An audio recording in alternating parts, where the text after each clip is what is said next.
বৰষুণ পানী বৰষুণ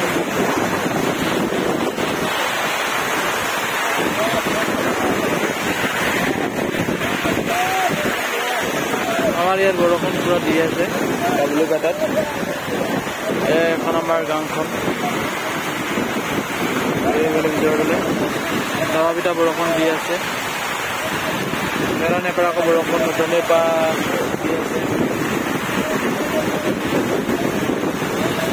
বহুত জোৰছে দিছে একদম হাৱাও মাৰি আছে